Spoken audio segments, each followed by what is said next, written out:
السلام عليكم، مرحبا بكم في قناة تيستي افيك نعيمة او جرب الوصفة. اليوم ان شاء الله غادي نشارك معكم هاد الكيكة اللي غتوليو مدمنة عليها، كتجي اكثر من رائعة بصوص اللي كتجي زوينة بزاف والنتيجة اكثر من رائعة. كنصحكم باش تجربوها وتوجدوها مع شهوة رمضان كذلك. وكما العادة الا كنتو اول مرة كتشاهدوا القناة ديالي فضلا وليس امرا اشتركوا في القناة وفعلوا زر الجرس باش يوصلكم جديد الوصفات. إذا نبدأ بسم الله على بركة الله بالمقادير وطريقة التحضير. أنا هنايا غادي ناخد 3 ديال البيضات اللي كيكونوا في درجة حرارة المطبخ، كنزيد عليهم كاس ديال السكر سنيدة أو سكر حبيبات، كنضيف عليهم ساشي فانيليا،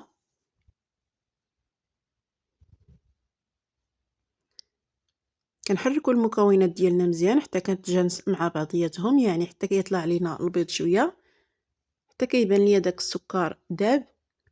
صافي كنزيد عليهم كاس ديال الحليب يكون دافي شويه، يعني نكونوا مخرجينه من الثلاجة قبل. صافي كنحركوا المكونات ديالنا مزيان، كنزيد عليهم نص كاس ديال زيت المائدة،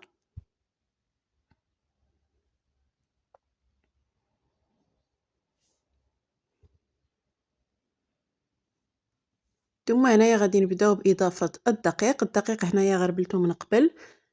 غادي نضيف الكاس الاول وجوج ساشيات ديال كاكاو، وإلا عندكم كاكاو ديال العبار ممكن لكم ديروا 2 معالق كبار.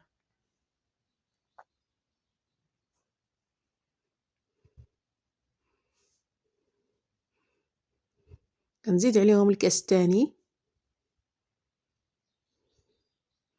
2 خمارات ديال الحلوى او بيكينغ باودر،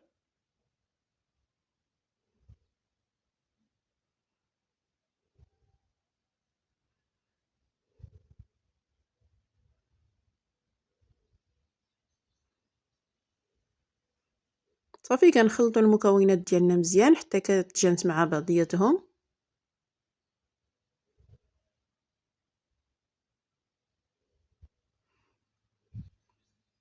انا هنا بان ليا الخليط باقي سايح، غادي نضيف ليهم واحد كاس الا ربع تقريبا، يعني هاد الوصفه احتاجت ليا 3 ديال الكيسان تقريبا حتى كتولي بحال هاد الشكل، يعني حتى كنتحصلوا على قوام اللي كيكون ثقيل شويه. صافي هنا غادي نضيف ليه 2 معالق ديال الخل. طبعا الخل هنايا كيحيد لينا ديك الزفوريه ديال البيض وكيخلي الكيك ديالنا كيكون هشيش. صافي كنحركو مزيان حتى كنتحصلوا على هاد القوام، يعني يتكتب لينا داك الرقم 8 ما كيكونش مقطع. صافي ها هو الكيك ديالنا هو هذاك.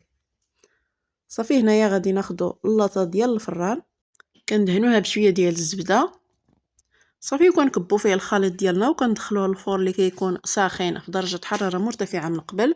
كنجعلوه ليه من التحت حتى كنشمو الريحه ديال الكيكه، عاد كنشعلوه عليه من الفوق. يعني هاد الكيك ديال الشكلاط سواء شعلتي ليه من الفوق او لا يعني بحال بحال، المهم هو حتى ينشف تماما.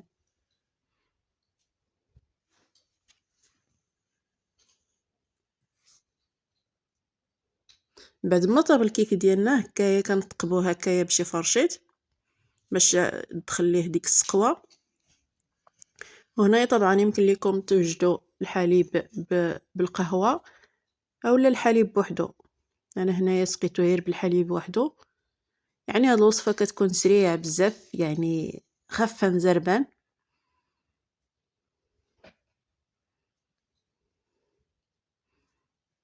صافي كنوضعوها جانبا باش تشرب ديك السقوه.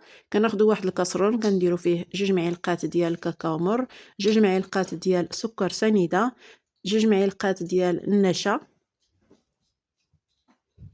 وجوج كيسان ديال الحليب. صافي وكنرفعوهم فوق النار مع التحريك المستمر طبعا باش ما نتفاداو دوك التكتلات.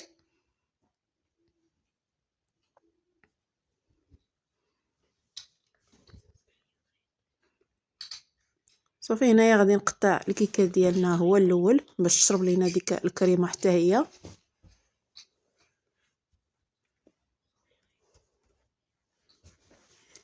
صافي كنكبو الكريمة ديالنا فوق الكيك، معدها باقي سخونة حيت إلا بردت غادي تجمد معانا.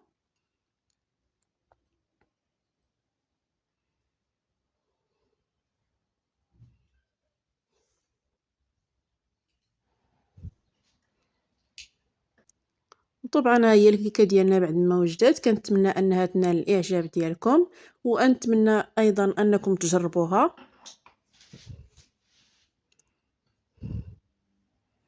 هي كتجي اكثر من رائعة.